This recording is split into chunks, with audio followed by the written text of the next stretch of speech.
Preto Podcast, Afroempreendedorismo por Afroempreendedores.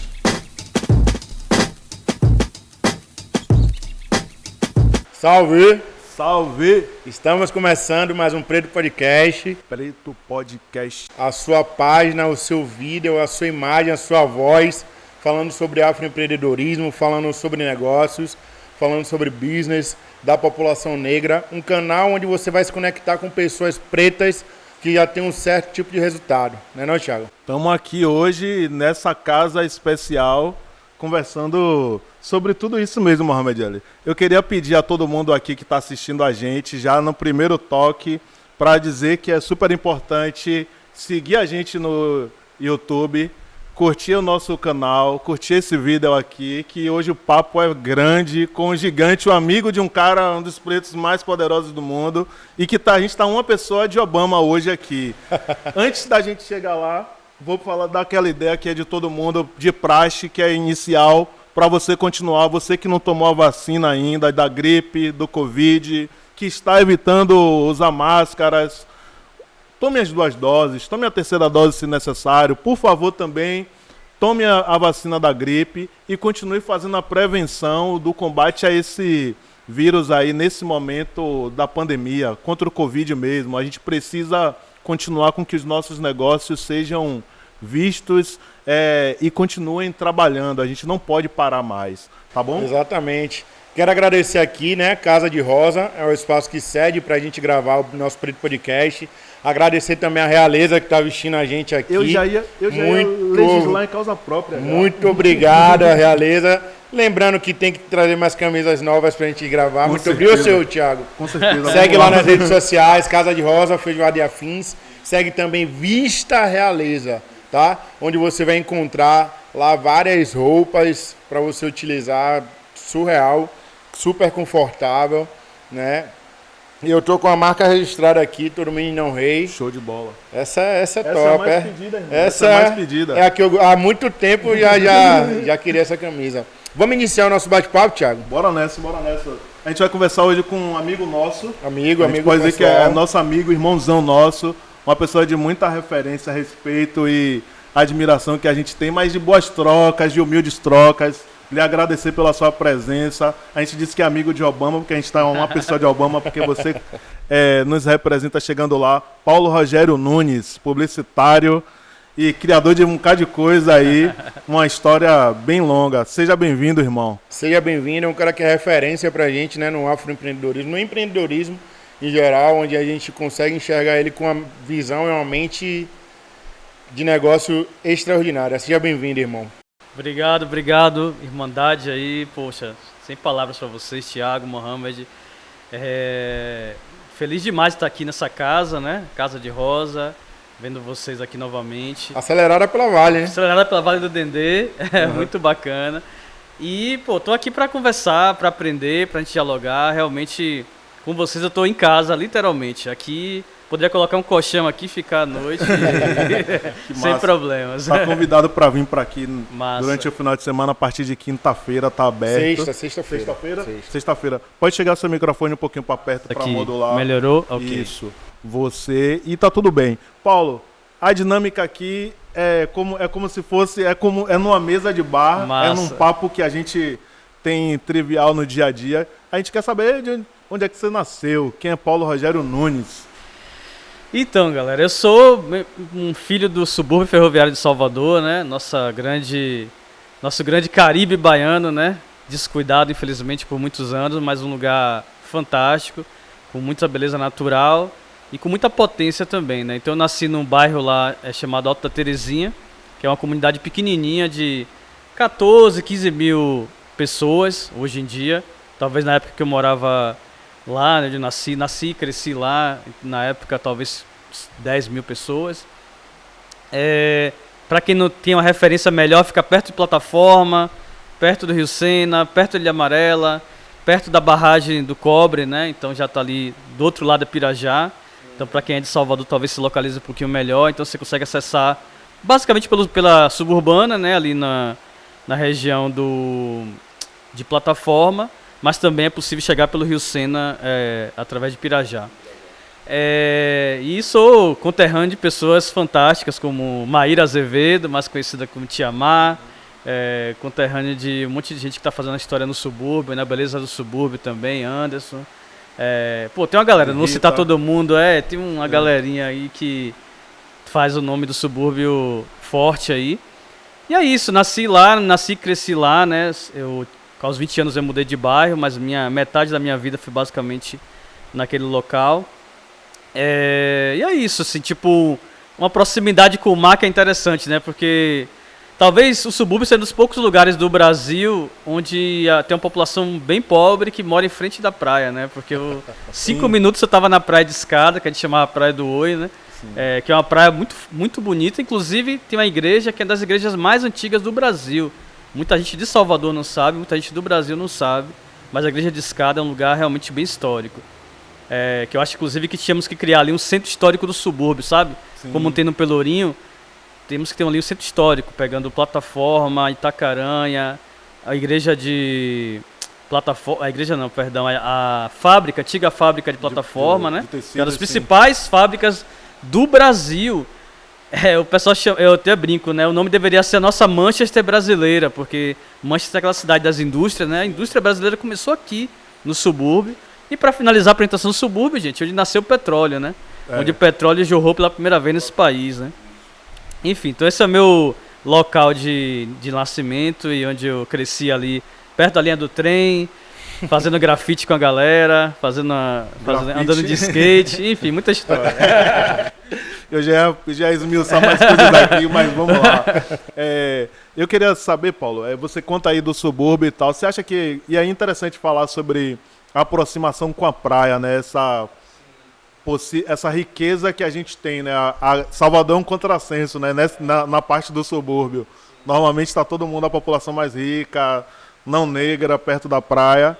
E em Salvador, na suburbana, a gente tem essa sorte, né? Que é conseguir que a população negra e a população mais pobre esteja perto da praia. Durante sua trajetória aí, tem uma trajetória de um publicitário que criou... quando a gente se conhece na criação do mídia étnica, sim, né? 2005, aqui no centro da cidade, essa efervescência. Eu não me ligava que você era da suburbana porque eu moro no Cabula. Sim. E ali, eu acho que a gente que mora uma parte do centro, mais próximo ao centro, não consegue ver a cidade além da Ribeira, tá ligado? Além do Uruguai, né? E eu queria saber de você se isso contribui, essa vivência, para pensar a cidade e até o Brasil de outra forma, com a sua contribuição aqui. Tiago, muito bom você falar isso, cara, porque pra mim, ter nascido no subúrbio de Salvador foi um privilégio, como você falou, por conta dessa questão da proximidade com o mar, a questão da gente ter um lugar tão bonito, né? E ao mesmo tempo tão desigual. Então isso gerou um clique na minha cabeça muito cedo, assim. Porque depois eu vou falar um pouco mais sobre a minha trajetória profissional. Mas eu trabalhei muito cedo, né, na minha vida, assim, muito cedo mesmo, né? Muito empreendedor, né, depois de trabalhar em empresa, mas sempre muito ligado a essa questão do empreendedorismo. Mas quando eu trabalhava com tecnologia, com informática, na época a gente chamava, né? Eu ia para outros bairros da cidade e via a desigualdade muito grande do subúrbio, que na minha época era um subúrbio bem rural, né? Assim, era a parte provavelmente mais rural de Salvador até 1990, ali talvez quase início dos anos 2000, era o subúrbio, né? Minha avó conta que quando ela chegou para lá, na Terezinha tinha 6, 7 casas e era tudo roça, né? Era tudo boi, gado, cavalo. Outras partes de Salvador também são assim, né? Mas não é diferente do que você falou. Quem nasceu aqui na Liberdade, mesmo população negra que nasceu no Cabula, que nasceu, sei lá, em Brotas, que nasceu em outras regiões da cidade, não tinha essa vivência tão rural, né? E esse corte que tinha a calçada do resto da cidade, quer dizer, passou a Baixa do Fiscal, pra lá é uma cidade, da Baixa do Fiscal pra cá é outra cidade, né? É quase que uma galera de São Paulo fala da ponte pra cá, né? Sim. Da ponte da Zona Sul. Então esse corte era muito forte, assim, pra gente. Então a gente dizia, vou pra cidade, né? A gente dizia, ir pra Salvador era ir pra cidade, né? Quer dizer, ir pra Salvador. Sair do subúrbio. Pra ir pra, sei lá, pro comércio era ir pra cidade, né? Ou pra região do Iguatemi, que depois cresceu. Então isso me afetou e me fez pensar muito essa noção de cidade desigual e tal. E também, assim, eu nasci numa família de classe média baixa dentro do subúrbio. Então eu não era a família... Minha família não era a mais pobre da comunidade. Mas o fato de eu ter uma certa estrutura familiar também me colocava num lugar muito de querer ajudar aquelas pessoas que estavam ali naquele lugar, né? Então eu sempre tive muita ligação com o movimento comunitário. Eu tive uma parte da minha história que muita gente não sabe, me ligada à igreja. Então isso... Lá, assim, tipo, nos anos 90 e alguma coisa, tinha muito essa ligação comunitária da igreja e que era muito marginalizada, né? Porque também era uma coisa assim, é uma identidade uma subidentidade, né? Tipo, você ser preto, pobre, do subúrbio e de igreja evangélica da periferia, que era quase um talibã, assim, não podia usar calça, não podia usar calça jeans, não podia usar tênis. É um negócio bem louco, que a gente pode aprofundar sobre isso, né? Desse Brasil conservador que emergiu dessa noção de pobreza, falta de oportunidade, racismo. Tem uma história que precisa ser aprofundada. Mas enfim, então isso tudo me fez pensar um Brasil diferente realmente. Então, minha história é bem atravessada por isso mesmo, assim, né? Pra finalizar, pra vocês entenderem, assim, quando eu vejo uma pessoa negra falando, caramba, quando eu era criança eu vi o Ilê sair do Curuzu, meu avô era do Ilê, meu pai saía no Olodum, no Muzenza. Não era a realidade de quem mora no subúrbio, entendeu? Assim, fora o Araqueto e Periperi, que era uma coisa bem específica em Periperi, ninguém da minha área era ligado ao Bloco Afro, por exemplo, né? Eu sou desses aí. Entendeu? Nesse rolê aí. Você tava próximo ao Ilê, né, e tal. Assim. Não, na minha, assim, que tinha candomblé, claro, tem umas casas bem antigas lá na região, e isso, né? Então, igreja, candomblé e associação cultural. Não tinha Bloco Afro, né? Então esse movimento que teve aqui no centro de reafricanização da cidade, do orgulho negro, não chegou lá no subúrbio, né? Não chegou na ponta, né? E certamente não chegou em Valéria, não chegou na Palestina, não chegou em Cajazeiras, né? Entendeu? Eu acho que a cidade tem uma estratégia, né? Não sei se é uma estratégia, mas a gente não imagina Salvador tão grande geograficamente quanto ela é, muitas vezes, essa separação, né, de áreas e tudo mais. Eu acho que pensar a cidade como, tipo, os vários centros, como diz Milton Santos, era super importante, né? Muito. A gente não conseguiu. Pensando nesses vários centros, você chegou digamos, nessa estratégia de chegar ao centro da cidade. Participar foi uma estratégia de várias coisas você foi do CA ali, depois construiu. Eu queria que você contasse essa parada da participação, né? De como você se destaca, né? Onde você conhece coisas. Que você fala sobre, até no seu livro, sobre... eu trabalhei com a tecnologia, como a gente chamava a informática. Mas aí em dado momento, eu fazendo o curso de comunicação, a gente construiu o Instituto de Mídia Étnica. Lá, O que é que traz a você? O que é que você acha que foi o fator preponderante? Cara, tem muita história aí, né? Nesse meio, entre, por exemplo, a gente se encontrar na Católica e eu crescer no subúrbio, né? Assim, tem uma parada que é a curiosidade, que eu sempre falo assim, a curiosidade leva a gente para lugares inimagináveis, né? Minha mãe brinca não, ela fala, né, que eu ficava brincando com 9, 10 anos de idade com mapa, né? Minha brincadeira em casa, eu sempre fui muito introspectivo, né? Muito de ficar em casa, lendo no quarto, e eu ficava com o mapa dizendo assim, um dia eu vou nesse lugar. Aí eu apontava para os países, sei lá, aleatoriamente, Inglaterra, Alemanha, França, o que é que seja. Na época não tinha essa relação tão forte com a África, né? Provavelmente os países mais conhecidos, os ícones, né? Sim. Vou conhecer o Coliseu. O que a gente aprendeu no livro de história, né? Exato, né? E aí, que eu aprendi no livro de história, eu ficava olhando pro mapa e apontando. E minha mãe olhava pra mim e ficava assim, sabe aquela coisa de mãe, tipo, tá certo, filho, mas no fundo ela dizia assim, caramba, esse menino é muito sonhador. Tipo, a gente tá saindo da calçada direito, como é que você vai pra Roma, pra Grécia, pra qualquer outro lugar, né? Mas assim, a curiosidade me levou a vários lugares. Então a curiosidade me levou muito a ler, a esse gosto pela leitura. Tem essa parte da minha história quando eu tô ali dentro de um contexto, como eu falei, muito ligado à igreja, uma situação de uma vida comunitária rural do subúrbio. E quando eu faço um corte, quando eu quebro com alguns paradigmas, né, pela leitura, não, quando eu li Nietzsche, por exemplo, né, que é engraçado, que não é mais uma referência para mim, mas que foi importante para eu pensar a religião de outra forma, como eu penso hoje, que não é que necessariamente eu penso igual, mas assim, da forma que ele desafia a noção de cristianismo, foi um corte que a leitura me possibilitou e que eu sei que muitos colegas que na época eram da igreja não tiveram a oportunidade de ter esse corte epistemológico, de entender o que é ser uma pessoa religiosa e não ser uma pessoa religiosa, né? O que é que isso afeta você, enfim. Além disso, o fato de eu começar a fazer informática, isso foi uma coisa importante. Então, sabe aquela época do curso da Byte? Tinha esses cursos da Byte, né? E aí tem uma história engraçada, que eu ficava indo, fazendo os cursos, aula grátis, eu fazia várias vezes a mesma aula grátis, né? Tipo, fazendo aula grátis o tempo todo. E aí teve uma hora que eu consegui me matricular no curso, e fiz o curso de informática. Então, isso abriu minha mente muito fortemente, porque eu comecei realmente a entrar no mundo da tecnologia. E a mundo da tecnologia me abriu a possibilidade de aprender outro idioma, de me conectar com pessoas de outros lugares, entendeu? Então isso foi foda, assim. Por exemplo, muita gente não sabe, mas tinha uma plataforma de conexão antes do Facebook, chamada Black Planet, que era uma plataforma negra antes de Zuckerberg. Muita gente não sabe disso, a galera mais nova não tem nem ideia disso. E lá em 98 eu já estava no Black Planet me conectando com a comunidade negra americana, entendeu? Por exemplo.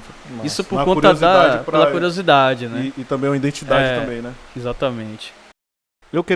Eu tô conversando com você, mas também assim, eu te perguntei sobre como é que você chega no centrão e constrói eu já devaneei pra caramba aí. Constrói, chega, tipo assim, foi orientado, não foi orientado, foi curiosidade? Não foi curiosidade, Thiago. Na verdade é isso, eu tive sorte de encontrar pessoas também que, vamos dizer assim, bom, chegar no centro tem a ver com a vida do centro, né? Então, eu andava muito na biblioteca pública, eu colava com a galera de música, eu colei com várias tribos, né? Então eu já colei com a galera de metal, a galera do rock alternativo, a galera do rap, e a galera street edge, tipo, vários movimentos que eu estava conectado, e tudo estava no centro, né? Então isso me levou para o centro. Mas ao entrar na universidade, com certeza isso tomou outra dimensão. E aí eu não posso deixar de lembrar da Steve Biko, né? Que foi uma grande escola para mim. Eu participei daquele projeto que vocês devem saber aí, chamado Pompa, né? Foi um projeto divisor de águas na minha vida, porque até a metade da faculdade, os 2 primeiros anos, eu era um jovem negro que tinha uma certa consciência política e racial na universidade. Quando eu entro na Bico, eu saio um ativista político, né, uma pessoa com uma consciência racial muito, muito mais sofisticada, por ter contato com pessoas como, sei lá, Luísa Bairros, professor Hélio Santos, Silvio Humberto, Lázaro Passos, Tairi, tem um monte de gente que realmente... Carlos Mu, né?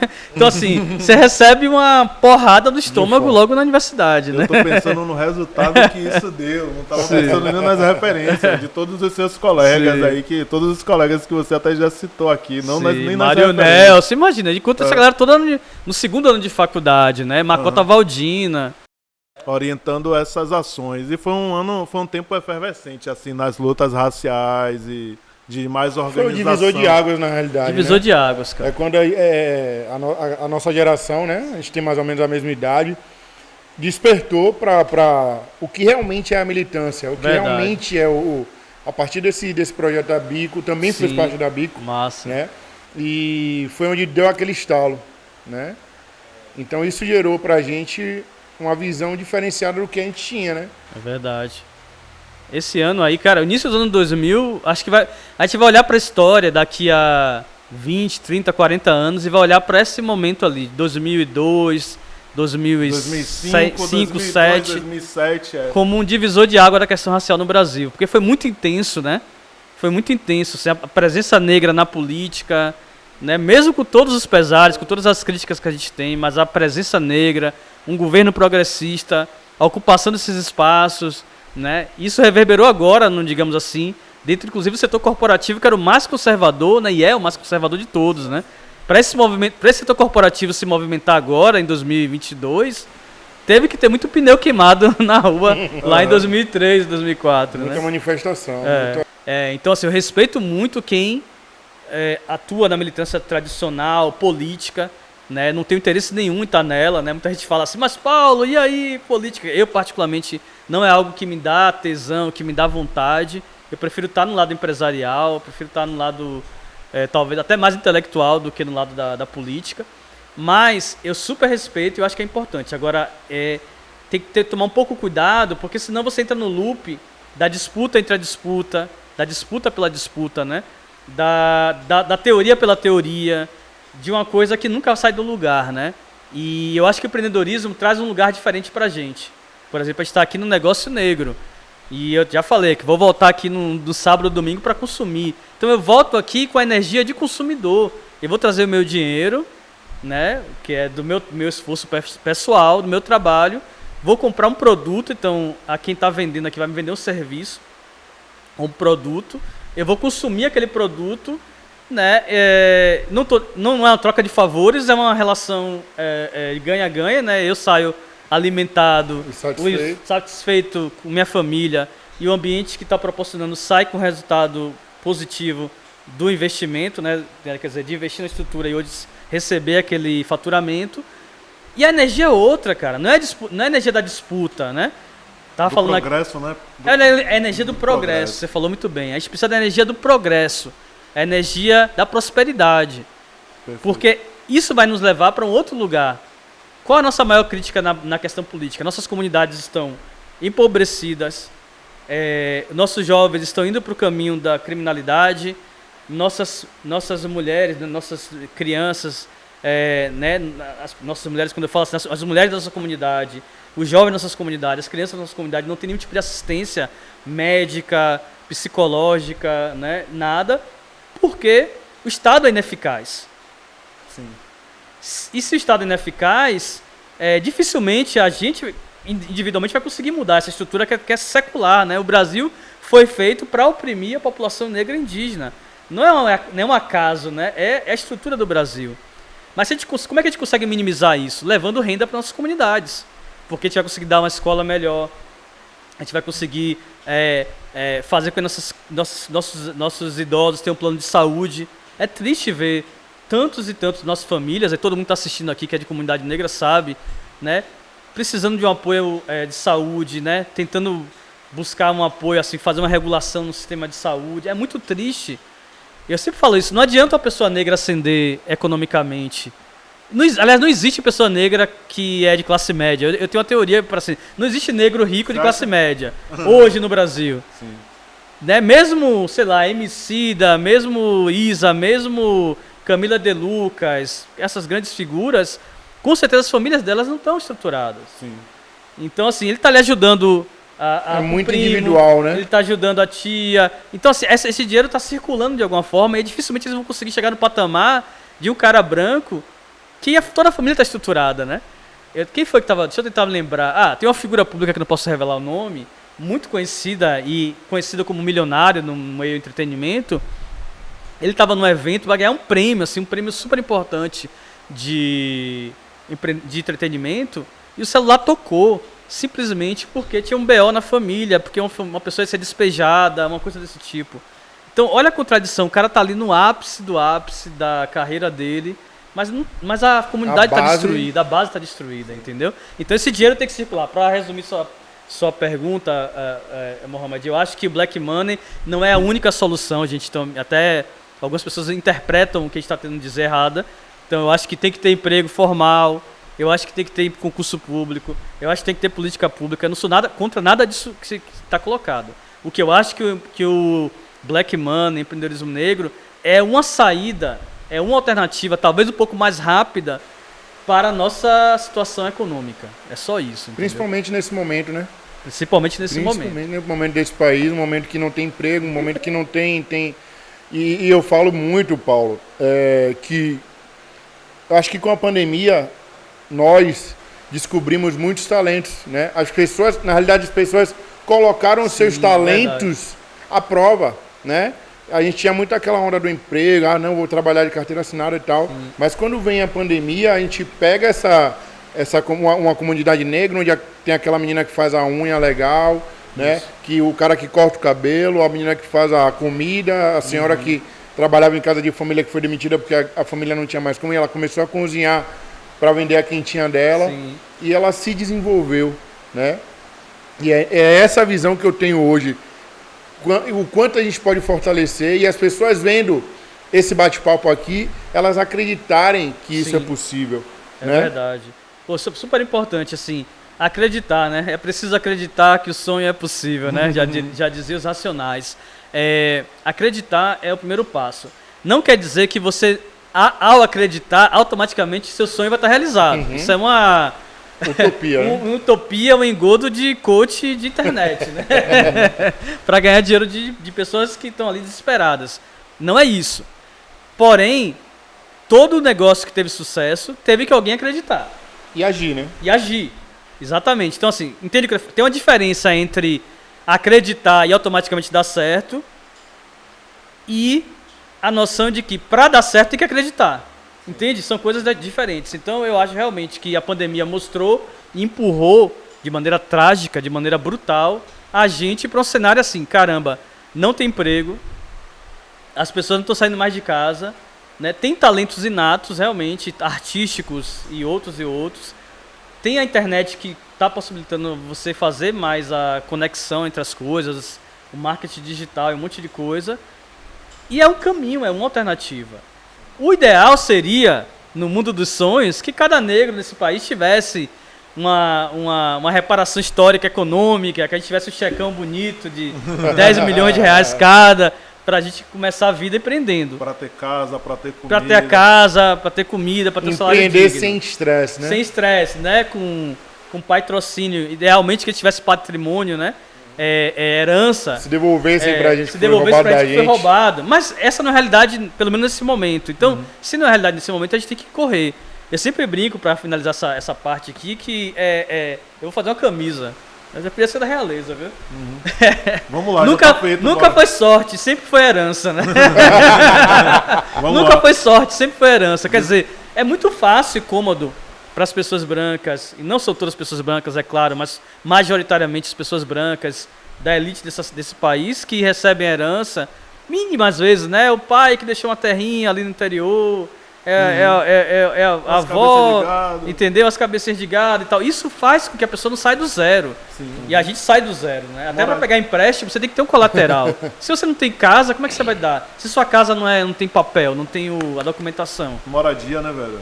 Tem Teve a moradia, né?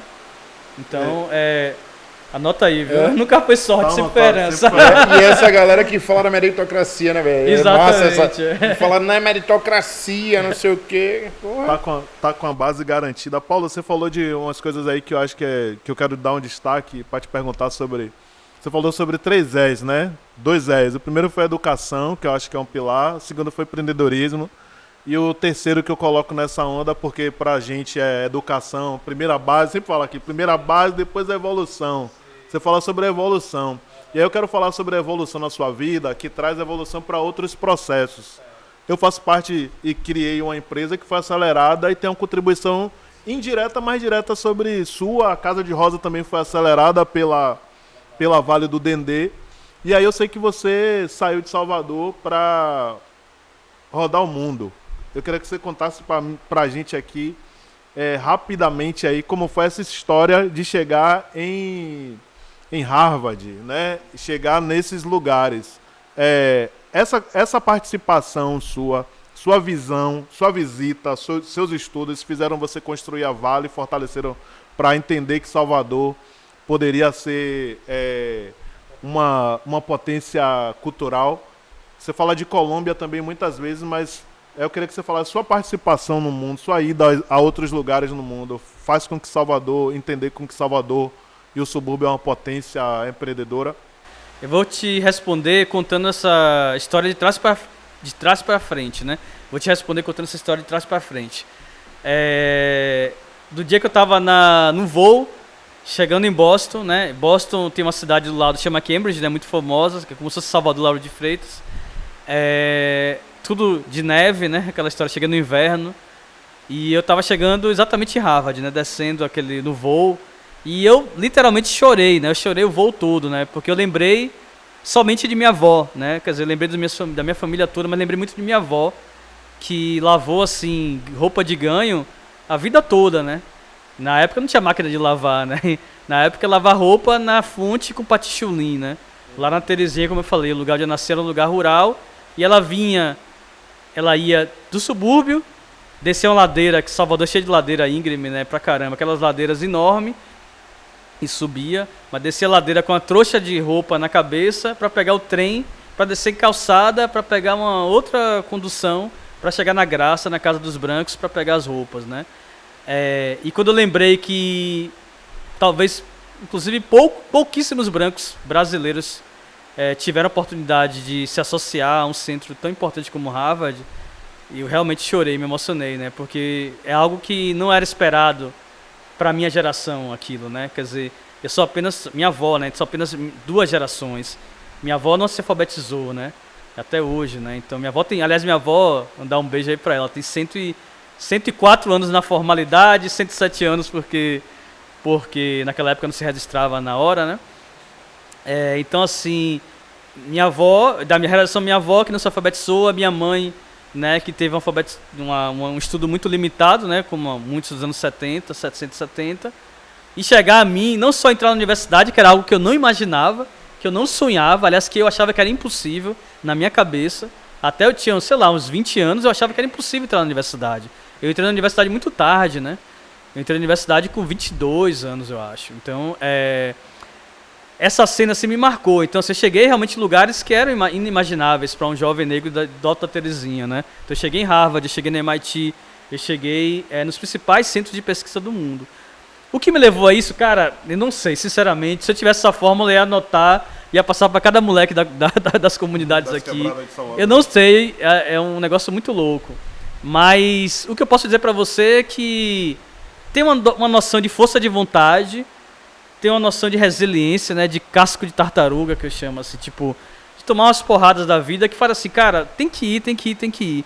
E foco, né, cara, assim, eu fico olhando muitas vezes, sei lá, eu perdi muito da minha adolescência, eu não tava na rua, não tava aproveitando a vida como eu deveria ter aproveitado, não tava na praia, não tava no hype, eu não tava namorando com muitas meninas, tipo, eu não curtia a vida que eu deveria ter curtido, né, foi um sacrifício pessoal, mas eu sei que enfim, teve um resultado pessoal pra mim e eu espero que inspire outras pessoas. Eu não tô dizendo que todo mundo tem que fazer igual, viu, gente? Cada um tem o seu caminho. Se a pessoa quer fazer o caminho de estar se divertindo e estar na rua e tá beleza, é só uma opção. Mas, assim, a vida é muito feita de opções, né? Então, assim, você tem um caminho. Se você quer o caminho de curtir quando você tem 18 anos até os 25, 30 e lá nos 40 você se resolver, é uma opção. Eu fiz o inverso, né? E tem sorte, né, velho? Tem umas coisas que espiritualmente falando, não sei como explicar. Mas o que eu quero dizer pra vocês é o seguinte, o fato é que, eu sempre digo, a minha história é uma exceção que comprova a regra.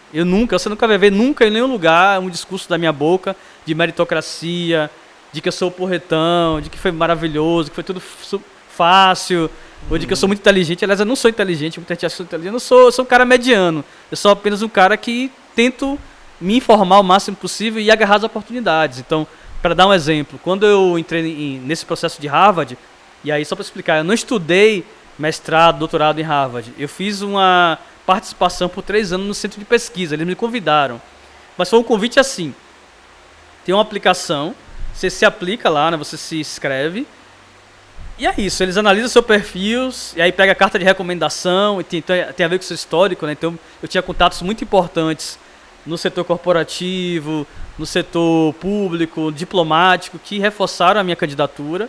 E eu apresentei um projeto e eles me aceitaram. Foi antes ou depois de Obama?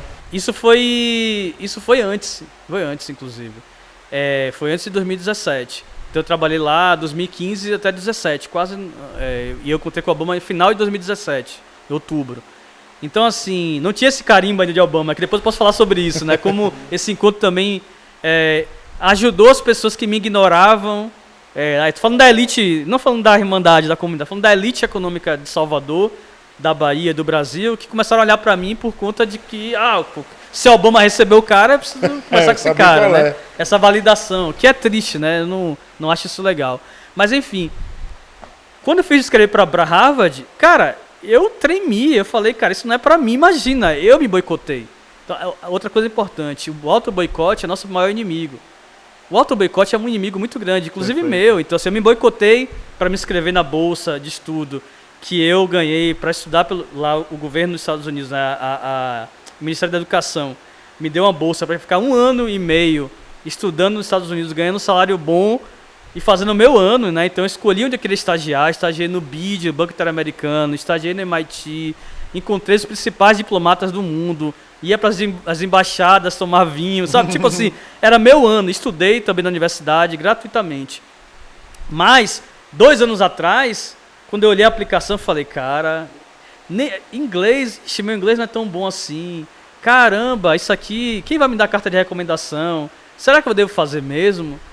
E aí tem um fato que até digo pra vocês assim, em primeira mão, muita gente não sabe, mas foi um ano muito importante pra mim. Tô falando agora de 2011, quando eu ganhei essa bolsa, porque meu pai tinha acabado de falecer esse ano, né? Então meu pai, ele morreu de leucemia e ele descobriu em tipo janeiro, quando foi em maio eu descobri que foi aprovado por essa bolsa e tinha que ir naquela semana, basicamente, que ele descobriu a doença. Caramba. Foi um momento muito turbulento pra minha vida. E eu conversei com minha mãe e falei, mãe, eu não vou. É minha família em primeiro lugar, meu pai em primeiro lugar, eu não vou. E aí eu mandei e-mail pra eles, falei, olha, se meu pai melhorar, talvez eu possa ir lá no futuro. Aí ele falou, caramba, já começou o curso, tem um treinamento de inglês, 3 meses, em outro lugar chamado Oregon, né, que é uma outra área dos Estados Unidos. E depois você mudaria pra Washington. Mas se você não conseguir, infelizmente você vai perder a bolsa. Se ele melhorar, ok. Bom, o fato é que meu pai faleceu, né, logo na sequência, 2 meses depois. E aí foi a segunda decisão importante. E aí eu agradeço muito a minha mãe, que foi uma pessoa, assim, desprendida e acreditou em mim, assim, né. Fico emocionado, assim. Ela falou assim, vá, eu seguro a onda aqui, entendeu? Tipo, eu seguro a onda emocionalmente, né, porque imagina, você perder um pai, tipo, né, ninguém em casa, só sou eu e meu irmão, minha mãe, né, então, assim, foi muito forte. E aí eu fui, cara, assim, eu passei 6 meses praticamente fudido, né, chorando. Você tá num lugar que você não fala a língua, um frio desgraçado, você não tem conhecimento com ninguém, entendeu? Foi muito foda, assim, mas aquilo ali mudou minha vida financeiramente, tudo que eu faço hoje tem a ver com aquilo. Currículo, conexões, né? Então, assim, foi um momento de desprendimento de uma coisa que era muito forte, que era a relação com meu pai, né? E ao mesmo tempo eu agradeço, né, onde ele estiver, porque eu sabia também que se ele tivesse naquele momento ali, ele me aconselharia a ir, né? Porque é isso, eu não estaria acessando lugares que eu acessei se eu não tivesse ido, né? Então foi uma decisão muito, muito complicada. Mas voltando a essa história, é isso. Então, cara, nunca foi fácil. Não é jornada de herói, eu não sou a melhor pessoa do mundo. Eu só tive que tomar algumas decisões duras e que foram importantes para mim, como eu falei. Talvez aproveitar um pouco menos a vida do que eu deveria ter aproveitado quando eu tinha 19, 20, 25 anos. Tomar decisões difíceis do ponto de vista pessoal e emocional para me dedicar a um projeto que é coletivo, não é individual, né? Muita gente sabe assim, eu não ando ostentando, não tenho carro, nem sei dirigir, inclusive, gente. Eu não sei nem dirigir, não tenho carro.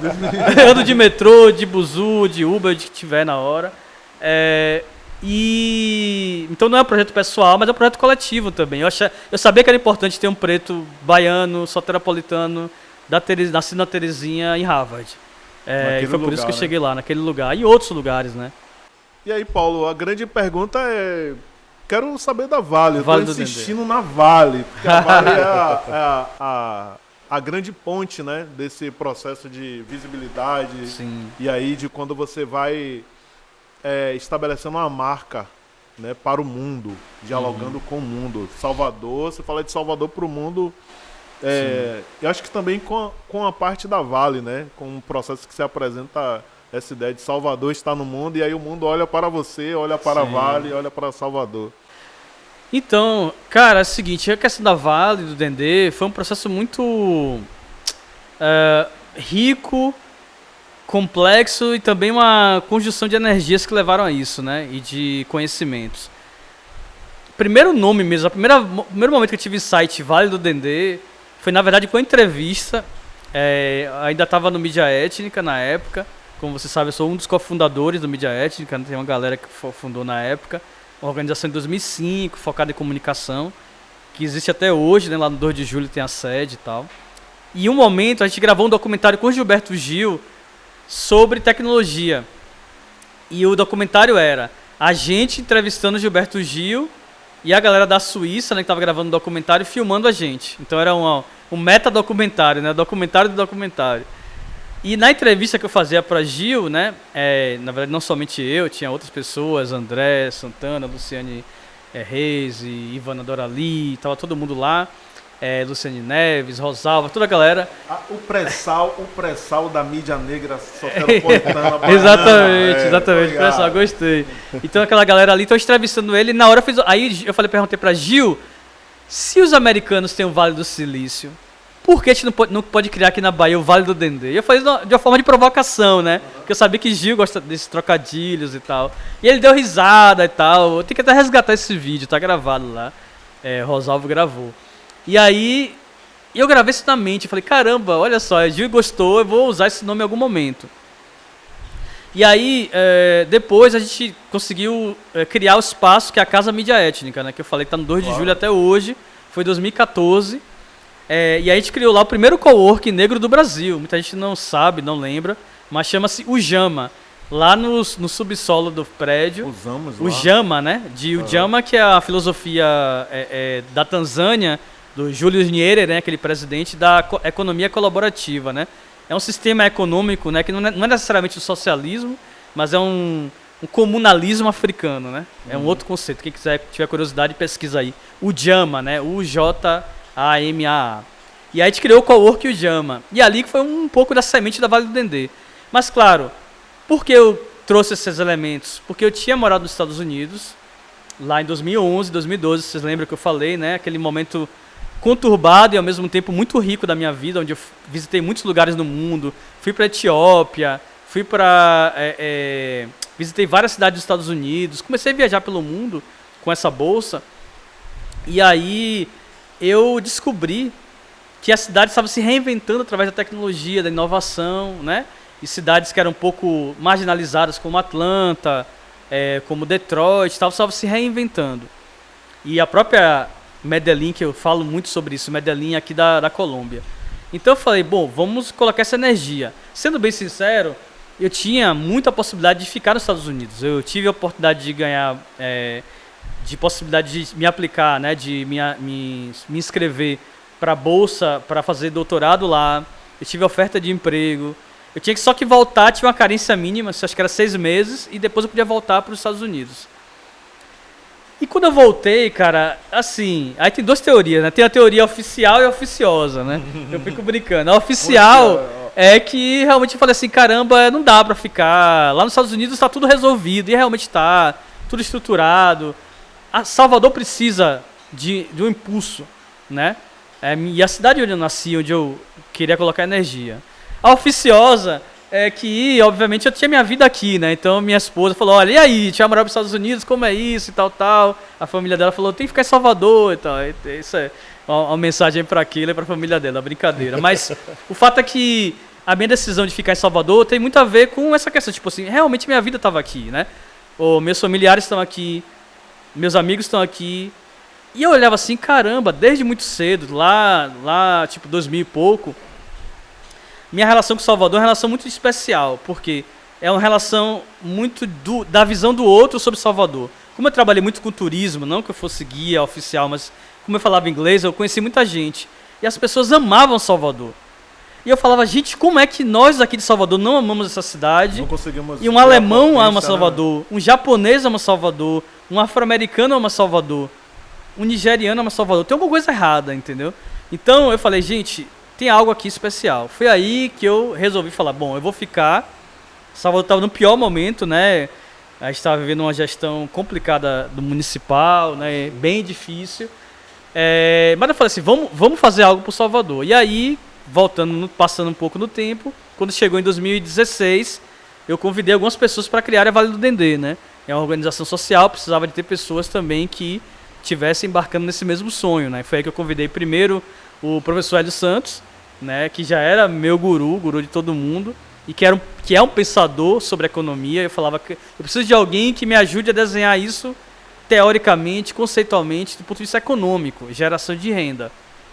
Depois eu chamei o Rosenildo Ferreira, né, que é um jornalista lá de São Paulo, ele é carioca, mas morava em São Paulo. Ele estava saindo da Isto é Dinheiro naquele momento, estava querendo um projeto novo, um cara muito influente na mídia. Eu falei, pô, esse cara tem que estar comigo para a gente divulgar a cidade de uma maneira que a cidade não é divulgada.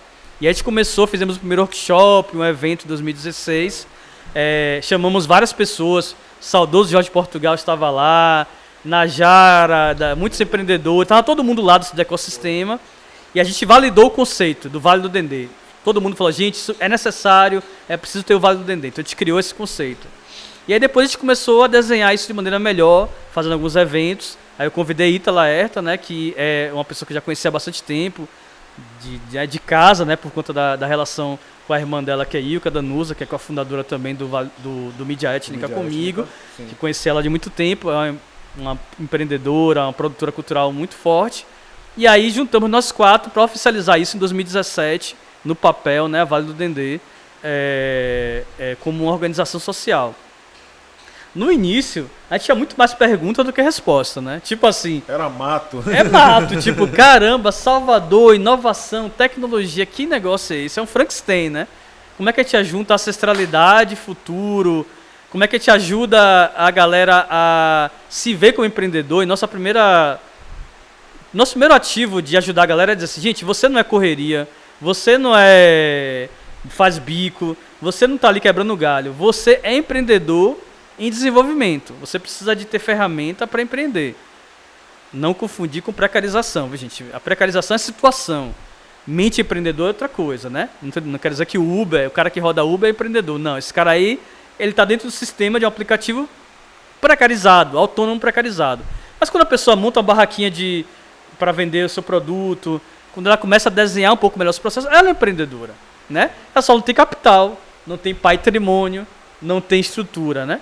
Então a Vale do Dendê não tem conhecimento. O que a Vale do Dendê fez? A gente não fez nada, cara. O que a gente fez basicamente foi dar assim, vocês são capazes de dar aquele empurrão inicial. E talvez uma coisa que a gente fez assim muito bacana foi criar uma rede e conectar uma rede, criar um sentimento de comunidade empreendedora negra que vinha lá da Anseabra com o Mário Nelson, que vinha das associações negras de, sei lá, a NAAD de advogados, e outras associações, só que aquele modelo ainda de associativismo. Da própria tem ali no São Francisco. Opa, a Rosário dos Pretos também, mas principalmente a SPD, Sociedade Protetora do Desvalida, pegar esse legado e transformar no século XXI. E é isso, o resto é história, galera, assim, tipo, estamos com 5 anos aí, uma gestão nova, né, cada um no meio do caminho foi escolhendo também seus caminhos profissionais próprios. Hoje a gente tem uma parceria com a empresa de tecnologia, que é a nossa mantenedora. Eu continuo ativo na gestão com o professor Hélio Santos, né? E aí a vida está correndo, né? Como eu falei, a Vale do Dendê é uma associação, é uma organização social. Então eu tenho um tempo ali na frente da Vale do Dendê, não é uma empresa. Eu tenho empresas que são minhas, né? A Vale do Dendê não é uma empresa. Apesar de a gente sempre dizer que a Vale do Dendê não teria que ter uma cara de ONG, não teria que ter uma cara de, vamos dizer assim, de... Propriedade, de ajuda, de caridade. Sempre ter alguém com a caridade, a gente sempre está pedindo aos governos algo nesse sentido. Eu acho isso muito bacana. A gente não queria isso, a gente não quer isso. A gente quer a pegada de empreendedorismo social, né? Então esse é o legado que a Vale do Dendê tenta, né, deixar. Agora sim, muita pedra no caminho, viu, gente? Quem às vezes vê o Vale do Dendê, Spotify, Google... Cara, é pedrada, é muito difícil. E mais uma vez, a construção de muito tempo, né? A construção simbólica, de relacionamento. Tem pessoas que foram apoiar a Vale do Dendê, que eu já conheço há 10 anos, que eu vou cultivando relacionamento há 10 anos para a pessoa assinar o cheque. Ninguém vai lá assinar o cheque quando te conhece. Um network que é feito diariamente. E um relacionamento que é necessário todo mundo entender que relacionamento não é só, me dê um negócio, eu te dou outro negócio. E a relação de confiança, né, velho? Confiança, credibilidade, é nome, é irrigar, é dar água para a plantinha crescer. Então, às vezes eu percebo ansiedade, às vezes, dos empreendedores, acham assim, eu quero investimento, eu quero conseguir crescer o negócio, cara, mas tem que ir processualmente, né? É um acúmulo. Dizem assim, você só é profissional em algo se você tem 10 mil, né? 10 mil horas de treinamento.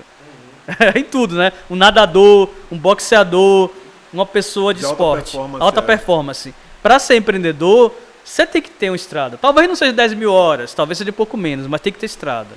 Pensando em uma categoria aí, quero que você fale, você está falando sobre esse acúmulo e sobre a Vale, empresas e tudo mais. Vamos para Oportunidades Invisíveis e as suas páginas cinzas. Sim. Mas aí sobre quantas histórias você conta no livro? Oportunidades É aqui, né? Inclusive tá aqui na mesa, né? Fazer o merchan aqui, Oportunidades Invisíveis. Onde é que a gente compra? Diz aí pra galera onde é que a gente compra. Tá em todas as plataformas, assim, né? Amazon, Cultura e tal. Então, no livro aqui, no Oportunidades Invisíveis, eu conto a história.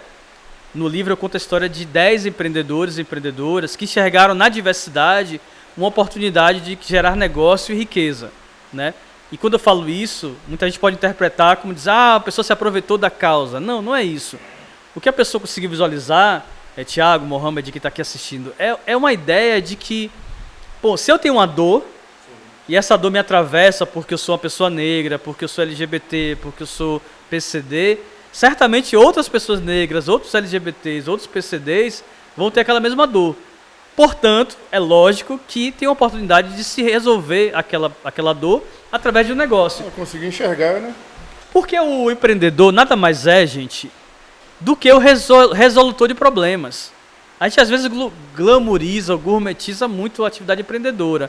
O empreendedor resolve um problema. Alguém está com fome, está precisando de comer. Alguém monta um restaurante para oferecer comida. Precisa de diversão, alguém precisa de diversão. Alguém precisa vestir. É realeza. Exatamente. Então, você resolve uma necessidade. É claro que essa necessidade se sofistica, né? Você não quer só comida, né? Como diz a música, a gente não quer só comida, né? A gente quer um conceito, a gente quer uma imagem. Por isso que a moda existe para ir. Quando você veste realeza, e eu sou um usuário, né? Uma pessoa que veste realeza, eu estou vestindo a causa. Eu estou vestindo o empoderamento dos nossos irmãos. Eu estou investindo uma filosofia. Quando alguém investe em outras marcas, tem uma filosofia por trás. Bom, não vou entrar tanto nesse detalhe. O fato é que essas pessoas que criaram esses negócios, elas enxergaram a oportunidade. Por exemplo, a Napuaca, um grande irmão, parceiro, que é indígena, e ele falou assim, opa, não tem um veículo de comunicação indígena, falando com mais de 190 etnias indígenas no Brasil, vou criar uma rádio indígena, que é a Rádio Iandê. Aí a Gabi, que é uma mulher lá de São Paulo, que foi assediada em um táxi e falou, opa, não tem no Uber, no 99, nenhuma dessas marcas, um dispositivo só para mulheres. Então eu vou criar um aplicativo só para mulheres. A Lady Drive foi criada, aliás, a propaganda gratuita aí para minha amiga Gabi, já está operando em Salvador, né? E obviamente São Paulo e Rio. Então, essas pessoas identificaram oportunidades. Por que eu escrevi esse livro? Vocês podem perguntar. Porque essa é a minha vida, na verdade. Então, assim, eu criei empreendimentos ali na Vale do Dendê, comerciais, que de alguma forma tinham essa pegada, e também ajudei dezenas, centenas de empreendedores que tinham essa pegada étnica, ou a pegada de gênero, ou a pegada LGBTQIA+, ou a pegada de PCD, e eu sabia que as pessoas precisavam de referência, de inspiração. Então esse é um livro de inspiração, para quem tiver curiosidade. Eu conto histórias de vida das pessoas. Eu não dou lição de moral, eu não falo o que tem que fazer, eu só falo como essas pessoas conseguiram e estão conseguindo resolver seus problemas. E as páginas cinzas, Thiago foi a primeira pessoa que me alertou, que elogiou essas páginas cinzas, e eu realmente escrevi as páginas cinzas como algo especial, porque ali não era mais eu contando a história de outras pessoas, mas era contando um pouco da minha história e contando o meu ponto de vista sobre aqueles assuntos. Então quando eu falo de Black Money, eu faço a projeção de futuro sobre Black Money. Quando eu falo de tecnologia, eu faço um alerta sobre o perigo da tecnologia não ser monitorada, né, como uma forma de reproduzir o racismo, o sexismo, etc. Quando eu falo sobre os índices das favelas, então eu vou fazer pesquisa, trago números. Então, as páginas cinzas ali realmente a cereja do bolo do livro, assim. Massa. Paulo, com tudo isso que você falou, né? A gente fala de empreendedorismo, fala da Vale, de potencializar outros negócios. A gente sempre tem uma pergunta que é o praxe, né? Que eu sempre pergunto aqui, e tem muito a ver com o nosso nome. Para você, na sua visão, empreender é poder? Total. Empreender é poder pessoal, porque tem a ver com autonomia, né? Tem a ver com autorresponsabilidade. Porque tem uma questão, gente, cultural, e aí é difícil falar sobre esse assunto também sem ser mal interpretado, né? Mas muitas vezes, culturalmente, a gente foi nós somos ensinados a sermos mandados, a sermos empregados. Porque faz sentido para quem está no poder isso, né?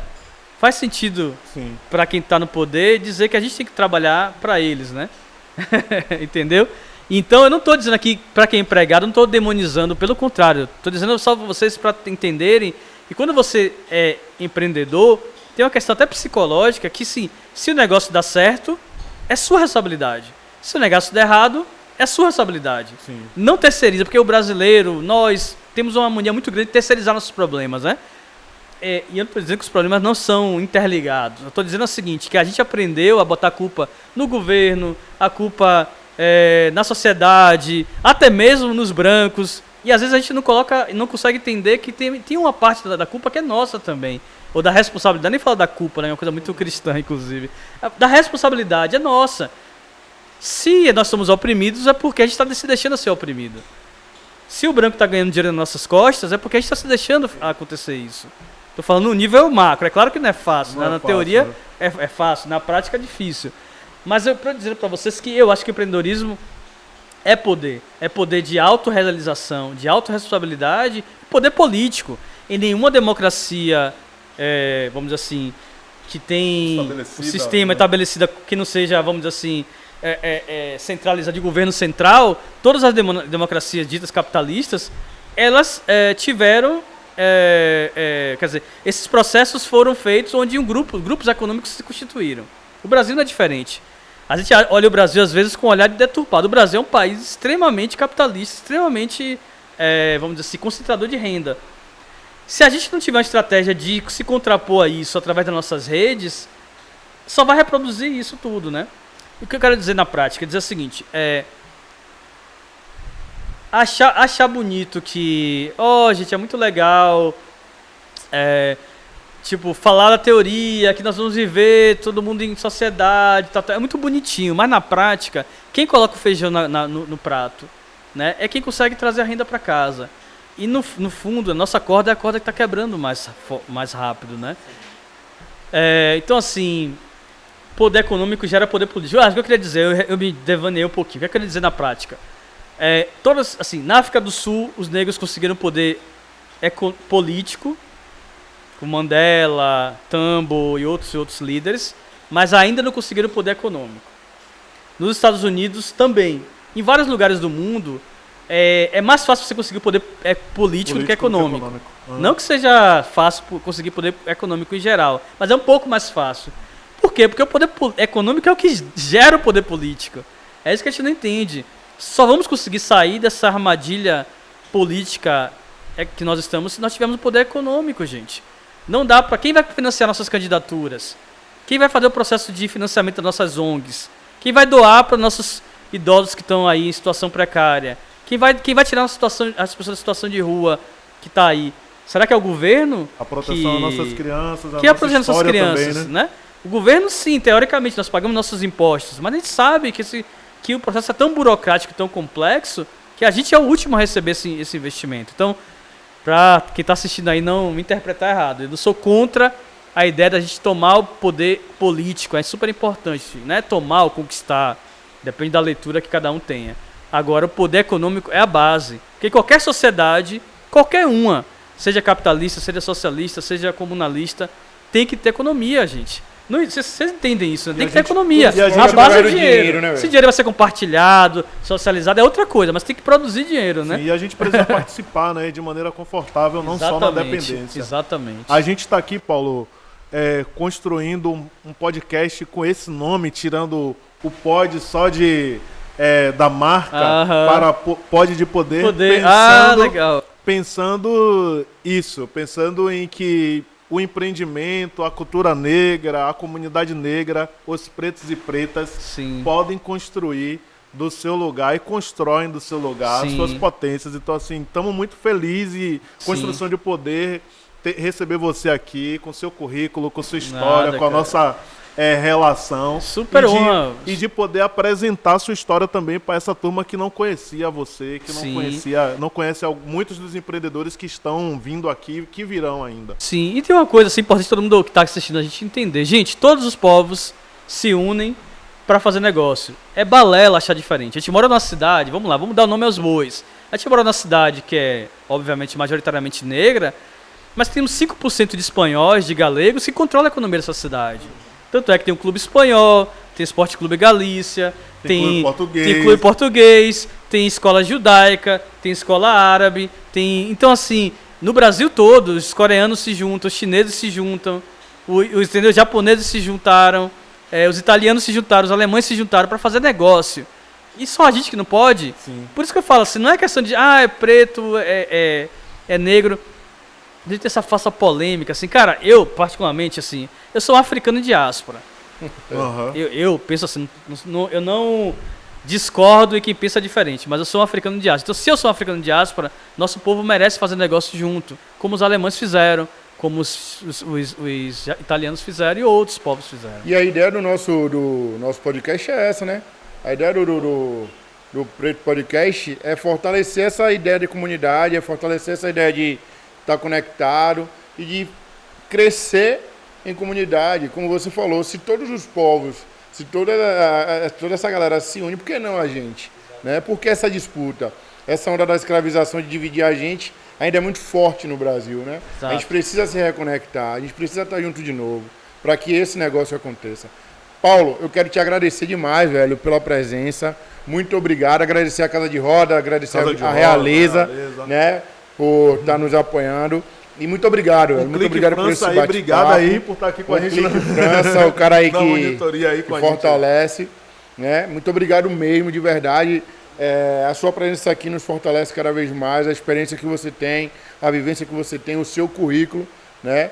Então, galera, segue aí Paulo Rogério, Vale do Dendê, Afro junto. TV, né? Vamos Afro fortalecer. Né? Em breve a gente vai estar com alguns cortes lá. Com certeza. Então, muito obrigado, velho. Muito obrigado de verdade. Tamo junto aí. Valeu, Muito valeu, até outras horas. Valeu, obrigadão. Valeu. Se botar uma Preto Podcast.